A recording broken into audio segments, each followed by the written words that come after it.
Hey Les, Hey, how are you? I'm very well. How are you? Good, good. Just getting settled here. So, are you over West Coast somewhere?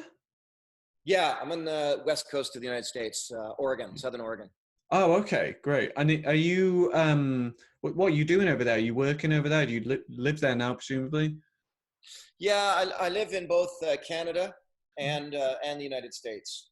Okay. Place up in Ontario, Canada, and then here in Southern Oregon. So strangely, I now live in a town called Stroud in England, which is a Well, kind of like a hippie sort of town. It's full of musicians and artists and all sorts of stuff like that. It's kind of known as being a little bit alternative. oh, that's cool. Well, I mean, that's where my family genetics all comes from, right? Yeah. Right from there. So I've been to England, but I've never been to Stroud. I wanted to go the last time I was there. I sort of made plans the next time I was there. Last time I was in Cornwall, I believe. But yeah, I know about it for sure. There's also a Stroud in Canada too, Stroud, Ontario. Ah, really? Some kind of connection there for sure. It's Yeah. yeah, yeah. So yeah, all of my family comes from England. Oh, wow. So, well, if you're over here, it's about 2 hours west of London, and it's kind of on the edge of the Cotswolds area, which is full of little villages, the quaint sort of kind of thatched cottages, or stone cottages and all that kind of thing. Stroud's not a village; it's a town, but it's kind of near all that. But it's kind of got more of that, as I say, that kind of alternative sort of vibe to it. So Yeah, yeah, you should I you love should that come. vibe. I love that vibe. It's a Yeah. great. It's always it's the best coffee when you have a vibe like that. Best Mm. music, you like you say, it's good. The good art. We have in Southern Oregon. I live in a place called Grants Pass. This is, by the way, we're recording now, right? This is. Yeah, yeah, but if you put personal stuff in you don't want in there, I won't put it in. And I never say something that I don't want. sure, yeah, yeah, Need it. I never worry about that. It's been best thing for me is to just constantly be myself no matter what's going on. yeah. Hence playing harmonica in a show about survival. So it's like I've always just been myself. Yeah. But what I was going to say is that while I live here in Southern Oregon, it's a place called Grants Pass, and it's really politically speaking, it's a weird vibe because it's West Coast, so you figure it's going to have that West Coast hippie vibe, and but there's all different pockets, and so Grants Pass, I would suggest, is kind of like, well, actually, south of us by a little bit is a place called Medford, and Medford is decidedly redneck. It's blue collar redneck. So you go into Medford, and there's like you just can't get good food. There's one place that serves really good coffee, but only one. And then you go further south than that, there's a place called Ashland. Well, Ashland is probably like Stroud, England, because Ashland is all hippies, tons of buskers, great music. And there are a lot of people here are the young musicians are getting into Americana, early Americana. So a lot of like mountain dulcimers and harmonica and resonator guitars and, stuff like that. I'm mimicking playing slide guitar. And Ashland, tons of great coffee, tons of great food.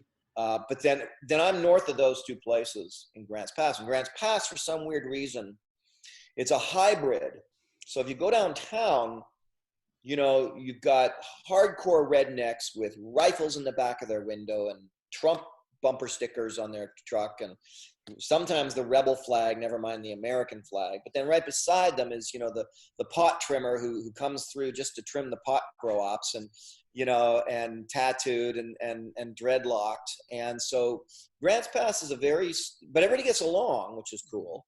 So there's there's no animosity, but it's a weird place. Musically, it doesn't have a ton going on for it. But the players from Portland or the players in Ashland will come up. But in Ashland, you go down to Ashland and you're talking to some guy and he's like 71 years old, and you find out, oh, he toured with Bob Dylan for 12 years, So there's like people like that down in Ashland. There's these musicians, different musicians that I know. Jeff Pivar is down in Ashland. Jeff toured with Ray Charles for 3 years, and met Bette Midler. He's right now he's been touring with David Crosby Wow. forever. So there's these wonderful, and they're unassuming when you see them in the coffee shop, you know, and then you find out, oh yeah, that's so-and-so's bass player for the last 40 years or something like that, which is pretty cool. You know, there's a great recording studio in Ashland.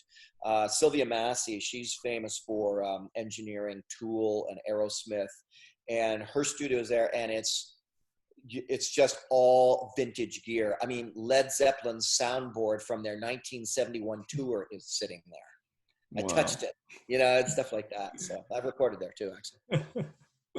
Wow, nice place to be. So I've got to tell you how I kind of learned about your work. So through my YouTube channel, people often mention harmonica players from around the world in the comments, and they'll say, check this guy out, you know, and or because I do interviews as well as lessons, they'll say, you should talk to this guy. And over the years, a few people have mentioned your name. And you know, I went off and had a look, and I kind of thought, who's this guy? Like, this is cool. Survival, harmonica, the mix of the two. And so I've kind of wanted to speak to you for a while, because I love that, you know, I started watching Survivorman, and I've been watching series 2 on Amazon Prime recently, and you just kind of whip out the harmonica, you know, you'll go, oh, I've got these supplies, oh, I've got my harmonica, which I take everywhere. So I'm kind of interested, I mean, did the harmonica come about for you because it's so portable, or did you play harmonica anyway? I mean, how did you kind of get into it? Well, I mean, so a snapshot of me as a filmmaker and a survival instructor, which is the combination of what I'm most known for, of course. But the snapshot of my life is nature nut up until the age of 14, watching Jacques Cousteau and Tarzan movies. Age of 14, discovers rock and roll. 14 to the age of 24, all I wanted to be was either Neil Young or Led Zeppelin, you know, or both. You know, that's what I want. And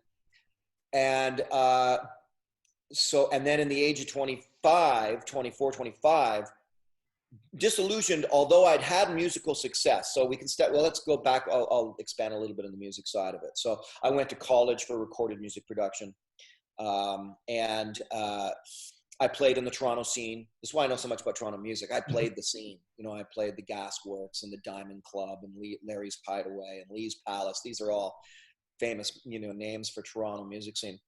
And grungy. Like, you know, you're sitting there before you got to go on stage and cockroaches are going over top of your boots, kind of thing. So I did all of that. But the harmonica hit when I was in college. So I picked it up a little bit, but I didn't know how to play. But when I was in college, apparently, if you play in the band in the college pub scene, apparently this is a very strong enticement for meeting the opposite sex, apparently. So I thought, well, then this works for me. I'm going to play in the pub band, you know. So there's a bunch of, I was in school for recorded music production anyway. So we provided the bands that played the pubs. And so I joined, and I could barely sing, you know, hack sing. I'm not a strong singer. I get compliments for my voice. That's wonderful. But I'm, you know, I'm about as much of a singer as, you know, anybody else who's not a good singer, but has done well with it. Here's the thing about harmonica and me. Musically speaking, I do not have natural wicked chops, but the only thing that I've been pick up quickly is anything to do with a wind instrument. I pick up wind instruments fairly quickly. Now, if I were to, you know, span them around, you'll see a couple of guitars over there. Mm-hmm. And plenty more downstairs into my home in Canada, many more. I think I have 35 guitars. So I play the guitar, and that was great. You know, it's rock and roll and all that. However, I just don't pick the dexterity, my smaller hands. I don't have big, huge Stevie Ray Vaughan hands. It's difficult. You know, I can play, but I'm a hack player. I fake it. Mm-hmm. Turns out wind instruments, I always feel like I could pick up a flute, and before you know it, I'm doing a scale quicker than I should. So harmonica, like, you know, it's like I do something. First you sound, you know how bad you sound at first with harmonica. But then all of a sudden I bent a note. Whoa, what was that? You know, so I took to it. And, you know, I didn't try any really tough, self-teaching. I just started playing in the pub band. But I would play wherever there was harp, like, what was it? That's what I like about you. The romantic, that's got the harmonica solo. And of course, and a story, remind me to tell you this story later, but down. Keep your eyes on the road, your hands upon the wheel, right? The Roadhouse Blues, with that famous harmonica riff. So that was the first riff I ever learned. And of course, we played that in the pub band.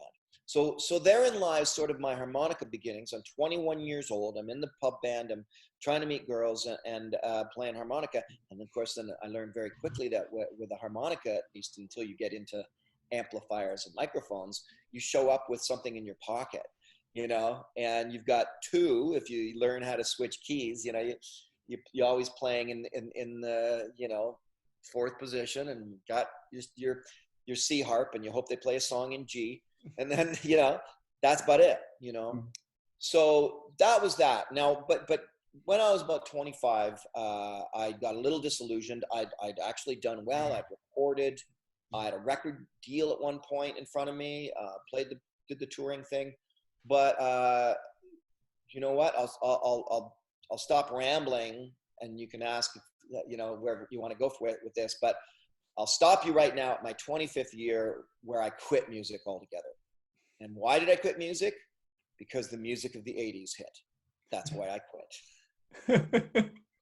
Yeah, I think that's a good place to get out of music completely. Dodgy decade. I think in the end, I was too young for rock and roll when it first hit. I was too old for it when it hit the second time. And really, that's when Pearl Jam and Nirvana and Soundgarden happened. All they were playing was rock and roll. That's really it. If you listen to Mike McCready play guitar solo on Alive, he's just doing Freebird. It's just rock and roll. So, but I was too young at first for Led Zeppelin and Neil Young, and I was too old. And when I was in my prime as a musician, it was Spandau Ballet and Thompson Twins and Cyndi Lauper and Madonna and Sting finished with the Police, and there were some bright spots with U2, of course, but I wasn't really, I missed long, never-ending guitar solos. I missed that. What was happening, but what was like really underground was blues. Stevie Ray was just beginning to happen, but he was an anomaly in an otherwise world of what I thought was horrible music, and synthesizers and all of that. I mean, even our Canadian legends, Rush, were using synths and stuff, and programming drum machines and stuff. And I didn't dig that. So I became this, I dropped everything and I became an outdoor adventurer. And fast forward 2 years later, because now I'd worked in rock videos. I worked with Rush. I worked with Corey Hart and different, so I had this working with cameras and working in edit suites. And so you fast forward it to many, many years later in life. And I decided to start filming my adventures. And that led me down the road of becoming Survivorman when I pitched that. And then, but along the way, somewhere in my 40s, how I got back into music was I went into a bar in northern Canada, the most northerly bar in the world, they claim, and in Yellowknife, Canada, and it was a blues jam night. And I thought, I've really missed playing. Like I hadn't played in 12 years or something. I bought a C harp, walked in, said, "Can you guys do Mustang Sally in G?" And that was it. The second I was on stage, and I thought, man, have I ever missed this. So I kept playing, but meanwhile, I was just about to become Survivorman. So I was back into music, and Survivorman as a career was taking off. And so that's a long-winded story of saying that's how I ended up sitting there going, I use harmonica in a sense to scare bears away if I'm walking. And I want people to know as they watch Survivorman, I wasn't a one-trick pony. That harmonica, more than a survival implement, was more a matter of me cueing someone like you saying, come on, man, there's more under my hood. than just teaching how to do a fire bow or build a shelter. Did you ever do you play some of the soundtrack music to the show? I wrote the theme and I do some of the soundtrack music. Because there's bits But of harp in, like incidental music with harp in there. Is that you? yeah, usually. Oh, cool. And then also, but I backed away, and I have lots of musician friends and writer friends, and I actually said, look, I got to concentrate on producing, do the soundtrack for. So I have friends that I play with and record with all the time. I had them helping me with the soundtrack as well. And then they more or less took over, and I did the theme. I did a few little bits here and there, and they did the rest of it. I love the way you said, so I kind of gave up music and I became an outdoor adventurer. Like someone might say, so I got a job down at McDonald's or something, how did you become that? Same way. I mean, I looked for a course and I took a course. I was sitting there looking outside of it. We have a TV station called Much Music, which is Canada's answer to MTV, which is all, at the time, was all videos, all music. And I got a job working there. I was working there as a producer. That's how I met, Duran Duran came in, and all the big stars came in, and all this. And Angus Young from AC/DC played my guitar because it was sitting by the desk, because even though I was doing that with them, I wanted to be a rock star. I didn't really want to be producing rock videos, but I was sitting there looking out at an alley, and it was pouring rain in Toronto on a Tuesday afternoon, and I just thought, no, I quit, man. I can't do this crap anymore. I think the Thompson twins must have just been in or something. And I saw this little ad in a newspaper, and it said Wilderness Wild Edible Plants course. And I thought, wow, that sounds like me. And I took a course, and man, I was bitten really quickly. I thought, oh, I love this. I really love this. And the rest for me is kind of history, because I took every course I could. And then you become, you take the courses, then you join on as an apprentice, assistant to the guide, and then you're an assistant guide, and then you're certified in whitewater canoeing. So next thing you know, you're a guide. Next thing you know, you're running your own company, and that's like 10 to 15 years of that. And then of course I got pretty darn good at it, and was teaching more than just survival. I was teaching whitewater canoeing and dog sledding and skiing and all that stuff. Yeah. I like that you mentioned earlier, scaring animals off with the harmonica. And there is a point in, there's an episode where you're in the African plains, and I think you've tried, the flames out the bottom of a hot air balloon that you arrived in, and then you tried a harmonica as well. Has it actually, do you think animals might actually be scared of it? I mean, sometimes it's used to scare off humans, isn't it? Yeah, played poorly, or when your 3-year-old picks it up. If I want to torture anybody, I take one of my old harps and I give it to their little kids. So here's a gift for your child. It's in some sense, there was a thread of reality to the fact that harmonica in a survival situation works. People always think, is that why I had it? And I actually literally did use it in Canada. If I was going through thick bush, I would blow it and play it to scare away. I didn't want to happen upon a black bear. And I'm not worried about black bears. They're going to take off, but you still don't want to startle them. It's better to let them know you're coming. But that said, polar bears, for example, are attracted to weird noises. So you want to be careful where you're playing the harmonica in a survival situation. And when it comes to wildlife, you might actually just, attract a predator. But yeah, as you say, depending on who's playing it, you could scare lots of people away with it. But you can always play, I think it was in, maybe you were in the Amazon, you played it, you were playing a feet fungus blues or something, Yeah. Well, I mean, as I said too, back when we started, it really, honestly, might sound like my ego talking, but the truth of the matter is, a lot of me playing harp in every show was, again, just to give a little nod to people and say, look, man, I'm not just a one-trick pony here. I do a lot of things with my life. Survival is one of them. But of course, as in every situation, if you become, notable for something, you're branded with that, and it's, and people, even to this day, if I were to post a video today to YouTube, which I'm doing a lot right now because of the coronavirus situation. If I were to post a video about building a shelter and post a video about blowing harmonica, or one of my conceptual videos on my songs I've recorded, the shelter video will get, 280,000 views. Mhm. The music video will get 3,400 views. And it's like, and it's the same fan base, Yeah. same people are tuning into my Facebook or my YouTube, but that's it. You do shelter, you do that. So I'm like, no, I'm obstinate. I'm like, no, I do more. Damn it, So Yeah, I mean, it seems like you must have always done things the way you wanted to do them. I mean, one of the things I liked about the Survivorman series was the kind of no crew, your own cameras sort of thing. Because I mean, I've not always enjoyed survival shows because sometimes I watch them and think,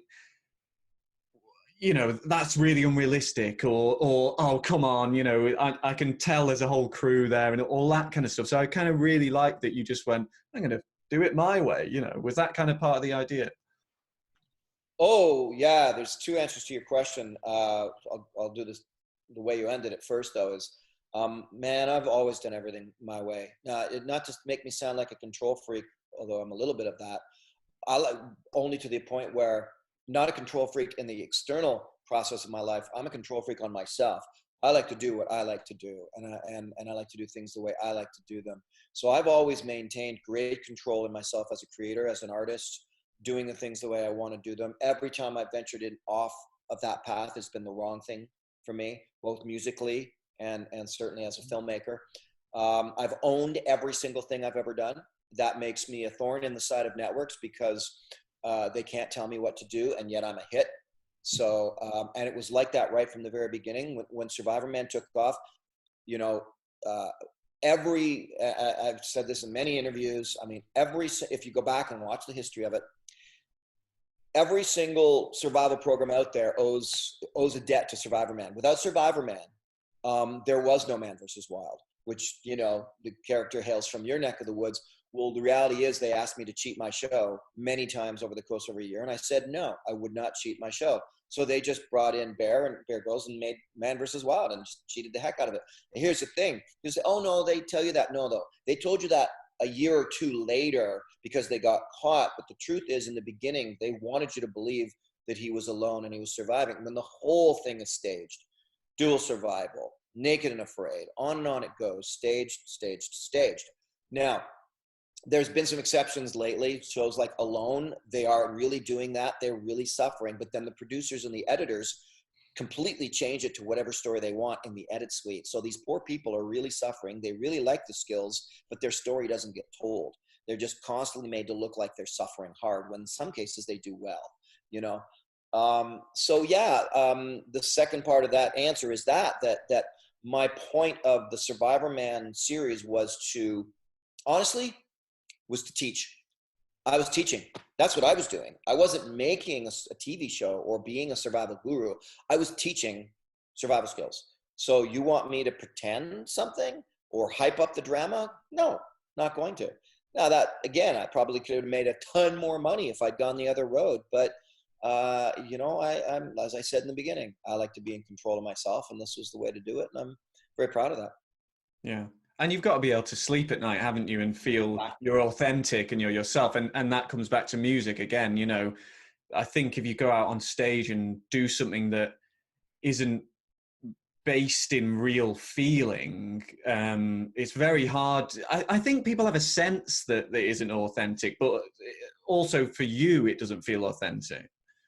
Yeah. And, funnily enough, to stay with the harmonica vein, is that, blowing harp, and for that matter, playing the blues, is actually one of those genres of music that nowadays, unfortunately, doesn't feel, and I want to be careful here because I know most people really mean it, but doesn't feel as authentic as it used to.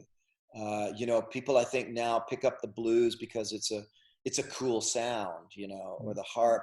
But, previously, a guy like Stevie Ray Vaughan, even though he definitely changed the blues world, but he bled blues, and I don't want to suggest for a second that you have to be an addict, or you have to be an alcoholic, or your woman done left you has to happen all the time, or anything like that, to be able to play the blues well. But I'm commenting a lot on the blues because harmonica is mostly associated with the blues. There's also jazz harmonica and beautiful country harmonica. But in the end, I think if you watch an inauthentic musician, if you're paying attention, you know it right away, But then again, reality TV exists. And people think a lot of reality TV and a lot of survival shows are real because they're not paying attention. I'm a film producer. To me, it smacks me in the face. I watch it and go, oh, I can't watch this crap. And as a musician, inauthentic playing on stage, it's like, I can't listen to this. This is like, this guy's a poser. He's not real. When somebody is really real, no matter what genre they play in, like Prince, for example, you're like, man, this guy bleeds music, and it's really wonderful to see. And harmonica has that it never used to, because it's hard at first, but people have learned that it's not that hard if you practice, I guess, and use a few tricks. And so I think it though. I think you see players that are not authentic, but not everybody sees it, Yeah. So in your time away from music, did you miss all the Jeff Healey crew and all that going on in Toronto? Was that the same time you were away from music? I met Jeff, and it was the same time I was away. But again, it was the 80s. So we had Jeff Healey, and for your viewers, if they've never heard of Jeff Healey, he's passed away now, but look him up. He's a sit-down blind guitar player who plays, on top of his guitar like this, and is really, really he was very much a mind-blowing guitarist, certainly very passionate of the blues. He had perfect pitch. He could, in school, I actually was married to someone who was in the school band with him.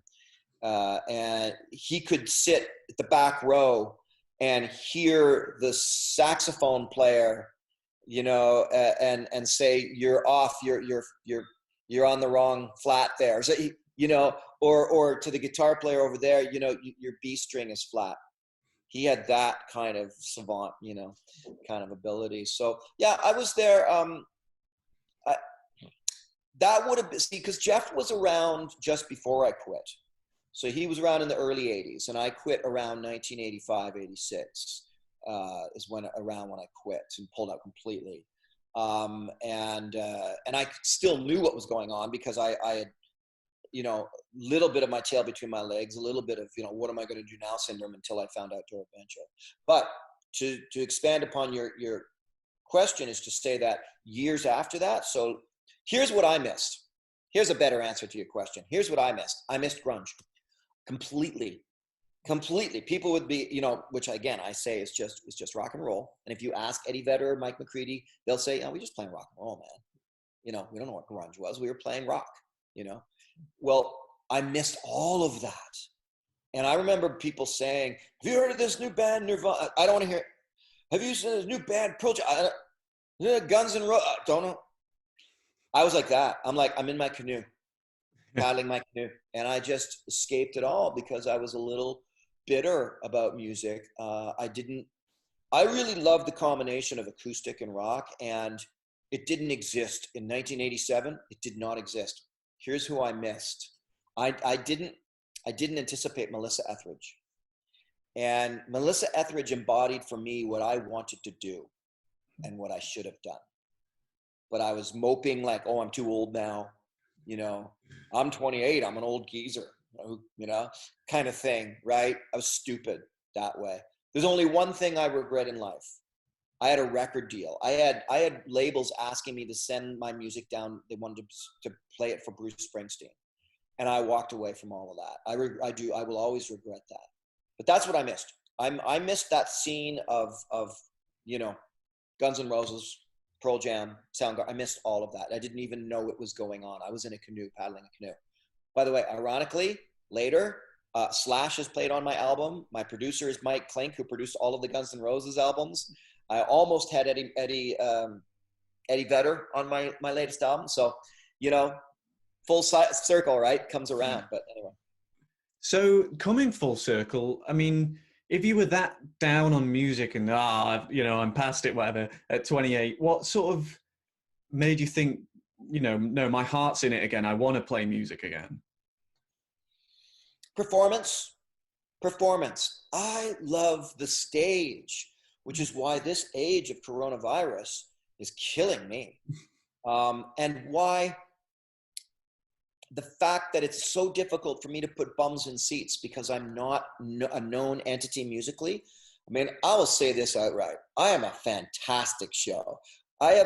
For the last 10 years, I've done lots of concerts. I cannot tell you the last time I didn't finish with at least one or maybe two standing ovations. Mm-hmm. I know I'm good, and I know I'm a good performer, and I know I'm a good presenter. So I love the stage. And so it was that day in Yellowknife, this is before Survivorman, where that blues jam was happening, and I got up and played Mustang Sally, and everything in my body went, you remember this? Missed this, haven't you? And I'm like, oh my God, yes, I missed this. It had been 10 years since I performed. So, yeah, I mean, all through Survivorman, or at least until Survivorman took off big, I was playing the bars, acoustic duets, acoustic troubadour stuff, playing Cat Stevens, and blues, playing, acoustic blues.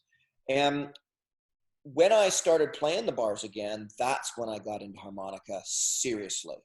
And I bought Sonny Boy Williamson, and I bought James Cotton, and I bought Paul Butterfield, and I played along with them religiously, and I learned playing in the different positions, and I learned which harmonicas I liked, and I learned all the bending and everything. And I'm like, oh, okay, this is fun. But it was fun without an agenda. So my second go at music at this point, I'm in my 30s now. So I'm an outdoor adventurer, but I'm playing the weekends. Sometimes I'm playing in pubs, blowing a pretty mean harmonica with no agenda. I didn't want to make it in the music industry. So it opened it up to me. It meant I could just have fun. I could play covers without wishing everybody was listening to my originals, And boy, with harmonica, you can sit in with everybody. If you're good. Now we're also like, a lot of bands like, you play what? Harmonica? No, go away. You can't join us. Cause like we have a horrible reputation for being terrible when we sit in with bands, but I knew how to be better than that. And there are, a few harp players around who will turn up and force themselves on stage because, they've got a harp in their pocket sort of thing, Yeah, and then they go up and and they're terrible. Sorry, harmonica players, but the problem is those of which we speak do not know who they are. That's true, yeah. You don't know it's them, and I'm saying to you watching this, I'm saying, yes, it's you. Don't do that. Get better, don't. And remember, when you blow harp with a band and you're a guest, don't just keep playing and chugging away along in the verses. Hold off and just play it like it's a funk song. Just do your little tweaks once in a while. Take your solo, take your 8 bars. If he wants you to do 16, that means you're good. Do your 16, but otherwise just spice it up. But so many harmonica players jump up there and they're just chugga chugga chugga chugga chugga chugga chugga chugga, and the guitar players freaking out. Yeah. I recently spoke to Mickey Raphael, who's played with Willie Nelson for almost 50 years, and he was so humble. He lives like 3 hours north of me. I'm supposed to go meet him. Oh, really? Yeah, I'd love to meet him. I haven't met him yet. I've met some great players, but I haven't met Mickey yet. Yeah, he's lovely, and just the way you would talk about serving the song, and all that kind of idea. Wait a minute, who passed away recently though? What, in terms of like country players or? Well, yeah, I thought I saw something about Willie Nelson's player passing away. Might be someone else in the band. I mean, I spoke to Mickey a couple of weeks ago. I think he's all right. I know. Hey, Mickey, good. Yeah, I don't know. We've lost a few harp players recently, but possibly my favorite harp player of all time is Paul DeLay, who obviously Oregon. And I always by the time I'd heard of Paul DeLay, I think he'd already died, you know, and that's kind of one of the big things I just wish I could have seen him play, because I think from everything I've heard and seen, he seemed to, you know, have a good sense of humor and a great, you know, and great songwriter as well, you know, the kind of full package. Yeah. So Portland is kind of a pilgrimage for me one day, maybe, you know. Well, yeah, and I cut you off. You were going to say something about Mickey as well. Oh, just that. So when I spoke to Mickey, for him it was all about serving the song, you know, and I was kind of saying, in a way, he's got the dream job in a sense. You know, a lot of harp players, they sing because they have to get in the band, sort of thing, you know. And I said, you know, there you are touring for, you know, almost 50 years, just playing harp essentially. And he said, well, I think it's just because I just consider myself like any other instrument in the band, as you should, obviously. But, you know, it's not about showing off. And obviously he can play a rip-roaring solo when he wants to, but it's about textures and adding depth and not, you know, getting in the way of the singer and all that kind of stuff. And, you know, and he said, oh, I'm learning chromatic, you know, I'm having lessons with Rob Paparazzi, you know, it's like that humility, you know, even everything he's done. Yeah, yeah, and I still do lessons when I can as well. And of course, it's Mickey, but yes, he's dead on. You know, this is a problem that we have as harmonica players: is we're loud. Don't forget that. You know, if we amplify ourselves, especially if we're not well trained and we amplify ourselves, it's a bad thing because we saw someone else do it. And we keep playing through a song. You know, and it's funny because I played recently, and I've been able to play with some great, you know, and remind me to tell you about Roadhouse Blues. I've been very fortunate. The one thing the Survivorman celebrity gave me was the ability to go through the back door musically and play with some big players, which has been wonderful. And recently I played with a guy named Bill Henderson in Canada. He's known for the band Chilliwack. And so just a monster musician in Canada, older fella, big on the scene, you know. So we're going to play, and it's a charity thing. And we went to the rehearsal. Well, in the rehearsals, we'd never met. We'd never played the song before. So I might tend then to a little bit overplay, but I always say to him, I usually say up front, I'm going to overplay a little bit first. Let me know how you want me to dial it back. And I forgot to say that. And then I overplayed a little. And then he's like, listen, man, I just want you to like, just play it. And I could see he was so nervous because he was thinking, oh my God, another harmonica player. And I thought, oh, I just kind of blew it there. Anyway, the night came that night. And of course, I knew how to play like Mickey. And I held back and I dropped it. And by the end of the song, he had a big grin on his face. He's like, let's do another, you know, because then he saw, but that's Mickey's quite right. You know, as harmonica players, you know, we're not that short of being a saxophone when it comes to volume. You gotta, and you don't just blow sax all over every song. You know, Clarence Clemens isn't on every Bruce Springsteen song, and when he is, it's there, you know, in perfect positioning. That's the trick of the harmonica is exactly using it, you know, as spice. And that doesn't mean it's not a great lead instrument. It doesn't mean it shouldn't get its day in the sunlight, but the drummer doesn't do drum solos on every song. I mean, you know. Do you go to any of the kind of nerdy sort of harmonica events? You go to Spa, you know, the big festival or anything? I do not, but only because of time. Yeah. I like to go, you know.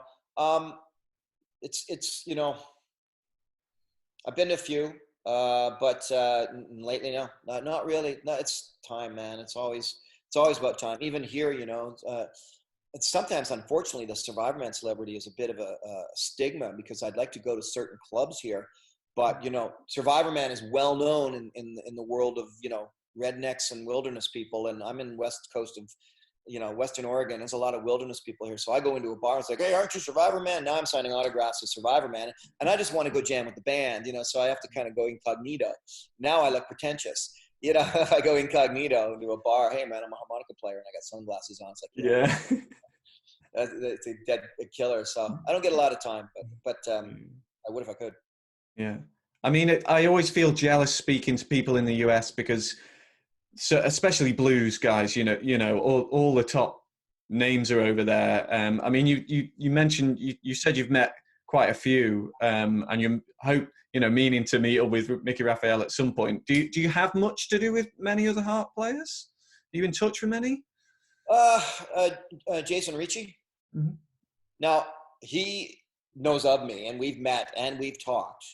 And I'd like to do more time with him. I'd like to get some tutoring time with him. Have you heard of Jason Ricci?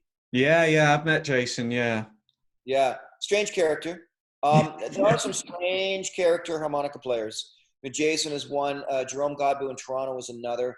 You know, Jerome God. Do you know Jerome? Have you heard of Jerome Godbout? Yeah, I think I met him. I went to one of his gigs maybe when I was in Toronto. Yeah. Yeah. Now Jerome, Jerome's a monster player, brilliant, and he's really under recognized as a harmonica player. But sorry, Jerome, but man, he's hard to talk to. Oh, he's so quirky, and and that makes it tough sometimes.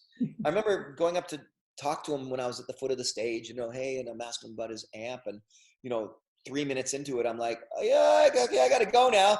And meanwhile, it's like this guy's a monster. Jason Ricci is he's matured a lot. When I first met Jason, he was still dealing with some addiction problems and things like that, and so he was a little bit out there, but what a monster player, so fast.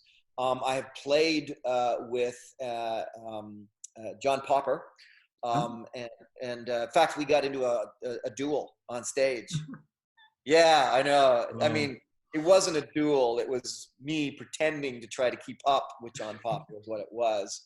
Fortunately, we were loud, and the band was loud, and so I sounded like I was doing it, but I wasn't. I was trying not to hyperventilate.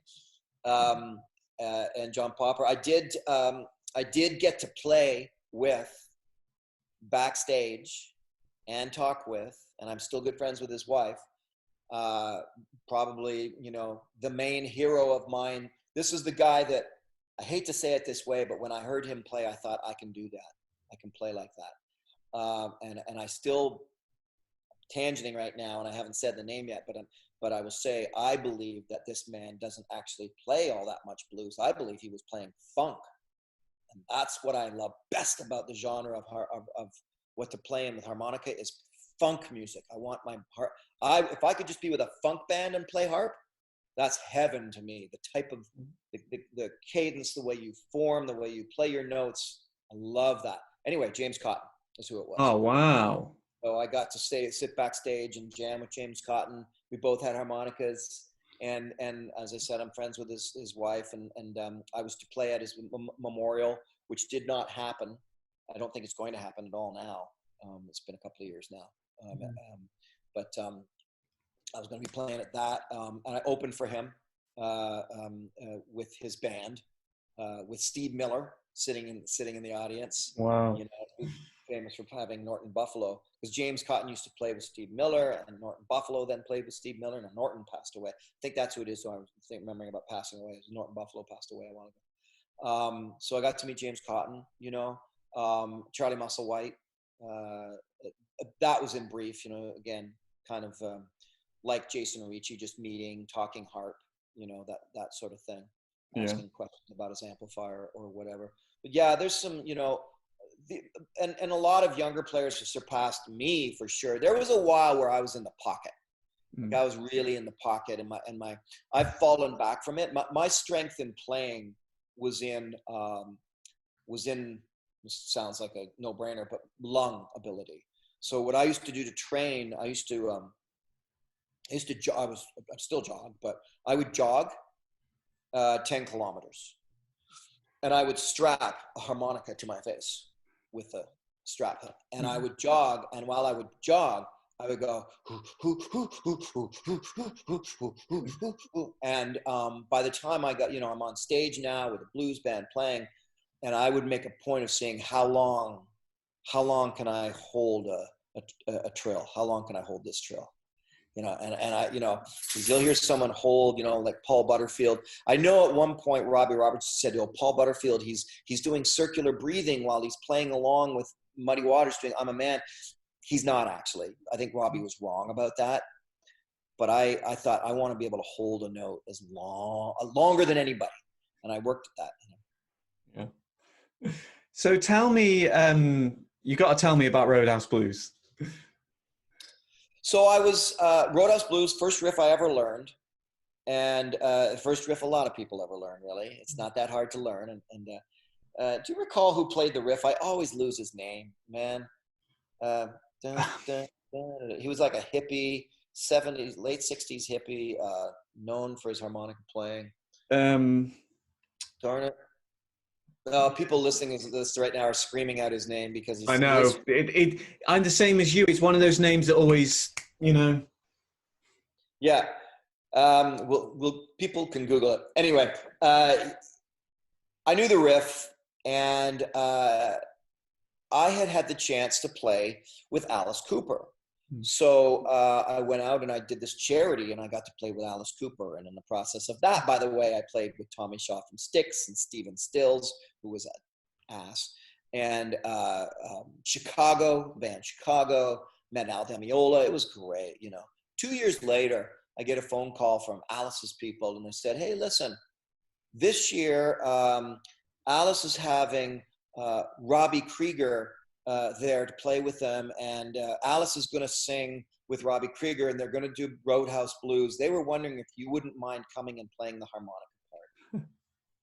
So I'm just like, the phone's dropping out of my hand. Next thing I know, I'm on stage with Robbie Krieger from The Doors, Alice Cooper, and Robbie Krieger's coming over and going, "Hey, listen, Les, in the middle of the song, if you see me coming over to the middle of the stage, would you come over and we'll pass a solo back and forth? Would that be all right?"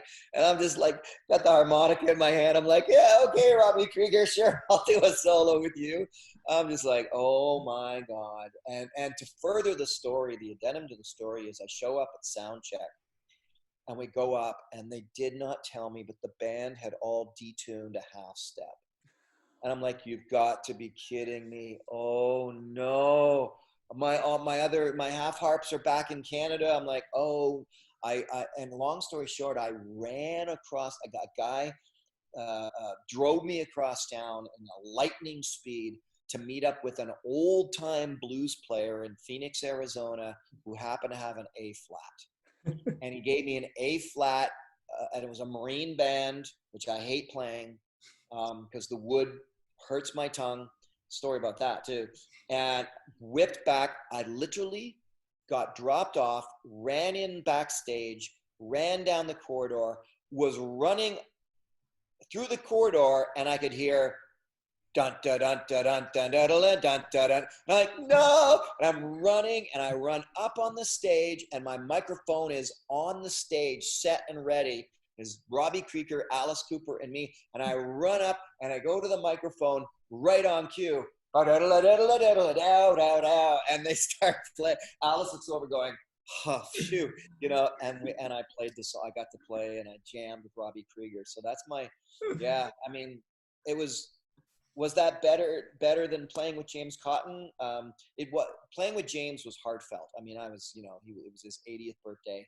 I felt teary, but playing that with Robbie Krieger was just like, yes, it was pretty damn cool, man. That's a pretty good story to have, in your back pocket. That one, yeah, I could. After that, I'm like, okay, I can die now. That's what yeah.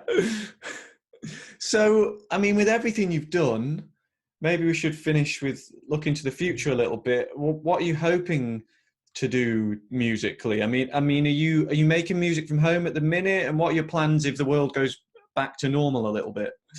Well, you can tell I'm a little verbose because I've had a coffee and giving you long answers. But the reality is, a few months back, I was actually finished with documentary film work. I'd kind of had my fill of it. When I say I had my fill of it, it's because the television networks are doing nothing but reality TV, and I hate that crap. End of story. So I'd kind of said, "You know what? I'm done. 2 weeks, and 2 weeks later, I get a phone call. But in that process of the 2 weeks, I thought, okay, I'm going to concentrate on my music. I'm recording all the time. I have 7 CDs recorded and out there. And I thought, I'm just going to concentrate on this, and I'm going to play to the 150 people that will come out and see me in the little tiny hall.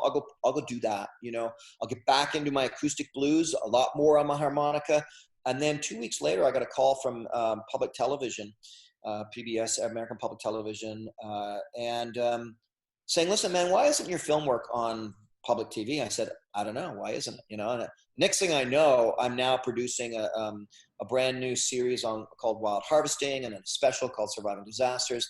Basically, my wheelhouse of documentary filmmaking, and that has gotten in the way of my semi-retirement plans of just releasing music. However, as always, just like it was back in the day, I still keep doing my music. So I have a beautiful recording studio that Survivorman bought and paid for. I have connections to the best in the business in terms of musicians who can play with me and for me. So I've got the 6 CDs out, and the 7th CD is I'm now releasing this year. It's already on, everything's on Spotify right now. However, the new one is called Mother Earth, and it's a double vinyl album. A lot of my lyrics pertain to environmental stuff because I'm still a wilderness nut. It's a double vinyl album. I finally am releasing a vinyl album, properly mastered for vinyl. The same guy who masters for Neil Young and Jack White right now has mastered my album. I'm about to listen to a test pressing. A double vinyl album called Mother Earth, produced by Mike Klink, legendary producer in the industry, Beth Hart, and all of the Guns N' Roses stuff. Slash plays on it.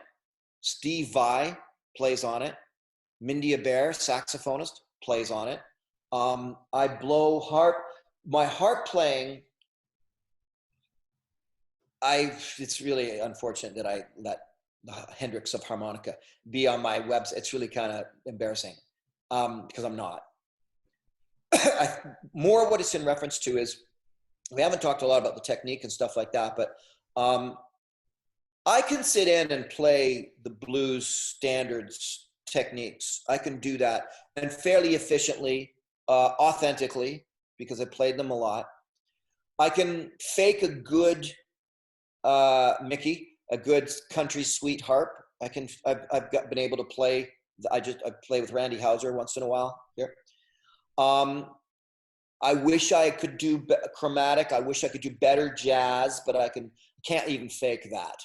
But I could. I still love it. But my wheelhouse landed.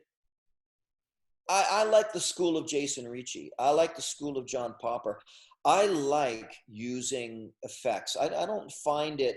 I'm not a purist about harmonica at all. So I started really messing up my sound, like really messing up my sound. Like, okay, that's way too far. But then I found happy mediums, and so I'll use. I mean, this sounds like blasphemy, but I'll use a wah pedal and distortions and all these different things. As I said, most of the time, hey Les, would you play a harmonica on our song? I know what they want, and I bring an A harp and I blow into a microphone straight, and I play a blues lick, and they go, "Thank you so much," and that's that. But on my stuff, I tend to really love to mess up the sound of it. So on Spotify, if you were to go and listen to the song called Better, that's it, Better, Better, or Mother Earth, which features Steve Vai. So on my song, Steve Vai plays a solo and I play a solo, which is insane when you think about it. The monster player, Steve Vai. And that's what I'm doing. When I play harmonica, I like to get look at, man, I'm a fan of progressive rock. So the Mother Earth album, some of the songs are compared to Tool, and I like that. I'm a huge fan of Yes, Genesis and Floyd and King Crimson, so this album, this Mother Earth album, Mike Klink hates when I say this because he calls it rock. It's a rock album, Les. Stop calling it progressive rock. Nobody's going to want it. But I'm like, sorry, Mike. To me, you listen to Mother Earth or Ancient's Call, big production. And Mike Klink at the helm as a producer is a godsend. I mean, he's a genius. And so I'm very lucky there. But when it comes to my harmonica, I'm like, give me a couple hours. I want to set up my amps. I want to get my pedals out. I want to mess this up. And if you listen to Mother Earth or Better, you'll hear me blowing harp through a lot of different stuff. And that all leads me to say, so I have my own sound, and God bless those guys who can blow, like Charlie Musselwhite, whose blues sound is untouchable. I can go there but I want to have my own sound. I always want to have my own sound. So that's what I do. And that's why I value listening to guys like Jason Ricci, because like, wow, listen to that. How'd he get that? You know? And Jerome Godbout was probably the first guy that I saw, you know, talking that way. And I thought, oh, wait a minute. And then it just, as I say, I just thought, so I have 40 new songs recorded right now that Mike is mixing, ready to release. So I'm about to slam my YouTube with my music video clips because of the coronavirus situation for people to watch. I've done a lot of Survivorman stuff and they're all happy about that. But I'm going to be releasing tons of music.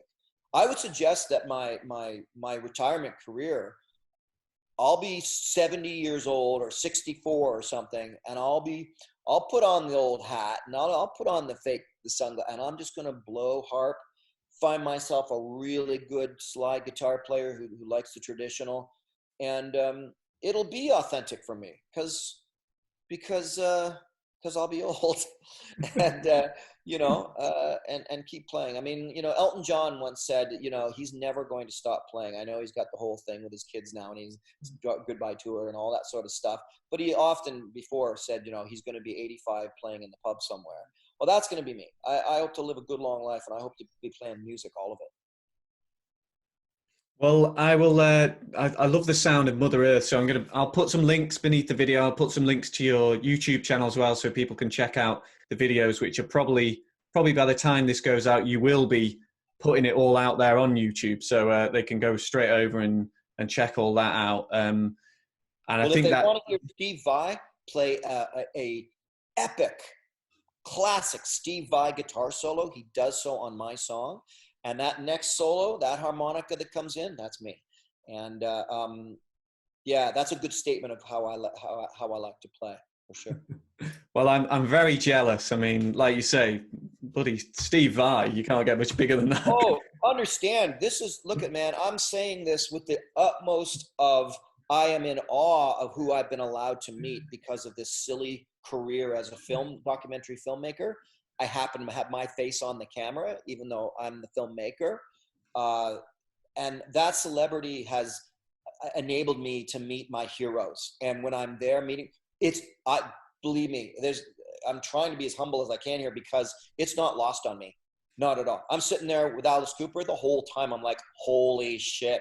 I'm talking to Alice Cooper and he's such a gentleman. And, you know, Johnny Lang said to me, he goes, you know, man, I saw you play harmonica. And I thought, wait a minute, that guy can play. And next thing I know, I'm on stage playing with Johnny Lang. And Johnny's like, I got to tell you, Les, I don't let harmonica players play with me. And he goes, but man, you got soul. And I still will play with him when he comes through town, you know? And I'm like this, I'm like, oh my God, I'm playing with Johnny Lang, you know, and he's one of the younger monsters, right? So I'm in awe and in debt to those guys. They are still my heroes and my idols, you know. Well, that's the message for everyone. What, you know, all these harp players watching then is, if you want to play with your heroes, create, direct, and appear in your own authentic survival TV show. And one day, yeah, get into music on the back. Hey man, I gonna get in there musically somehow. If Survivorman I play with Journey once a year, you know, to 12,000 fans. How did that happen? Well, because the bass player is a Survivorman fan. So, you know, in the end, I'll take it. I will take it and have fun with it. Why wouldn't I? You know? Yeah, exactly. And by the way, you know, it's a great show, you know. So I mean, it's not like you didn't create something, you know, of value. So I mean, I think a lot of people watching will know that show, and then some other people will, you know, they'll just be harp players, and I think they should check out the, you know, Survivorman anyway. And I know you've done a lot of other stuff since then, so as I say, I'll put a load of links in there. But thank you so much again for sitting down and chatting. It's been really nice to get slightly different slant on things. You know, I tend to, you know, talk to harp players who only do harp. You know, that's their only thing. So it's kind of cool to get a different perspective. Oh, you're welcome. Quick question: you play harp? Yeah. So what brand? What's your brand? I mainly play Hohner, mainly Special 20s. A bit like you, I don't really like marine bands. I find the wood swells and cracks, and and I don't like that. Special 20s work for me because I'm usually, not at the moment, usually I'm gigging a lot, so they're kind of they're quite robust, but they're not too expensive, kind of thing. Yeah. You know. Well, I'll tell you something that a phenomenal harmonica player, which I can put you in touch with if you'd like to interview him, a guy in Toronto named Rolly Platt, is a Oh, yeah, I know Rolly. Yeah. yeah, monster player. Yeah. So Rolly tutored me in the beginning, and he plays very funny. He plays with the harmonica twisted nearly completely vertical in his mouth. It's the craziest thing I've ever seen. What a tone. And I asked him one day, Big Dave McLean out of Winnipeg, who's another harp player and slide guitar player, told me, he broke my heart, said, you're not playing, you got to play a Marine tone, man. And I was like heartbroken because the Marine bands hurt my tongue, my lips, my mouth bleeds if I play that wood, right? So I was playing special 20s, and I asked Rolly, and I said, and I saw Rolly playing a special 20. And I asked him, said, so, you know, he said, hey man, play the harmonica that feels right. That's it. He goes, that one feels right. And I'm like, thank you, Rolly Platt. Thank you. You blessed me now with the concept that I can play. And ever since then, I've tried them all. And I always come back to my special 20s. I can do it. I blow those reeds out. You know, they're not as durable as some of the others, you know, the sidles. And I've tried them, but I always come back to my special 20. I believe I can get out of it what other guys get out of other harps. So yeah, I just wanted to ask you that. Yeah, I think there is that. I think that's true, that play what, you know, feels right for you. Because I mean, so going back to Paul DeLay, I remember seeing a photo, or well, if I go back to when I first started, I played a lot of Big Rivers because they were affordable, but they weren't quite as bad as the, you know, the harp you get free with the Teach Yourself book. So I played Big Rivers, and then you know, I was reading up about it and talking to the harp players, and people said, "Oh no, you want to spend a bit more, get something a bit, you know, bit better." And I left Big Rivers behind, and then I saw a photo of Paul DeLay with a Big River, and I don't know what he gigged with, but I thought, well, he's got one of them in the photo, you know, and it kind of made me think, well, if it's good enough for him, I bet he could get a good sound out of it. And I mean, I've got so used to special 20s, you get used to what you're used to, but there are harps I really don't like, but I've heard people sound great on them, but I can't, they don't work for me, you know. It's really obvious. It all comes down to physiology. How big are your lips, your teeth, your tongue, your mouth? That's it, you know, and the larger your face structure is, the more you're going to go to a Big River or a Leoscar. Bigger, they're just larger, slightly. We're talking millimeters here. But the special 20s, you know, and I think Popper still plays special 20. He's certainly on the cover of the box anyway. But there you go. I mean, it's physiology, you know, the type of guitar you play, the type of strings you use. You know, if you're Stevie Ray Vaughan and you have those big bony fingers and the big fat broad pads and everything, yeah, you're going to play medium strings to tune down, and I do that and my fingers bleed, you know, so, and hurt. So it's physiology, and that's the thing you learn, that the instruments you play is going to be based, you know, I mean, you know, Elton John has short stubby fingers. He's an oddball. He's an outlier when it comes to piano players. You know, most of them have these big, long, spindly fingers. So usually physiology will lead the way, and that's how I landed on special 20. It's kind of funny, the physical side of harp playing, in that because you can't see a lot of what's happening. You know, with a guitar, it's you know, you might watch Steve Vai and think, what the fuck, I'm never going to be able to play that, but at least you can physically see. I mean, you might need to slow the video down, you know, but you can see what's happening. With the harp, so much of it's invisible.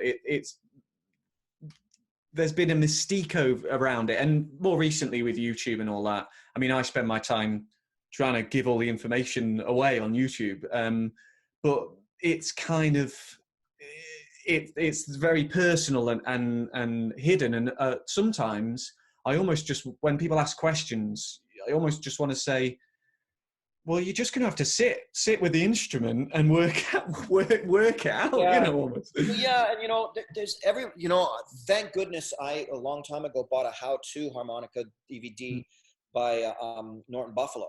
And that's we didn't, again, you know, we're meandering now, and it's a long interview for your viewers there. I apologize, but we didn't talk technique much. And, you know, my technique is a hybrid So I will literally, depending on the key of the harp, the song, and my riffing, and what I'm playing, I will change my mouth structure from pucker to side tongue to center tongue, right?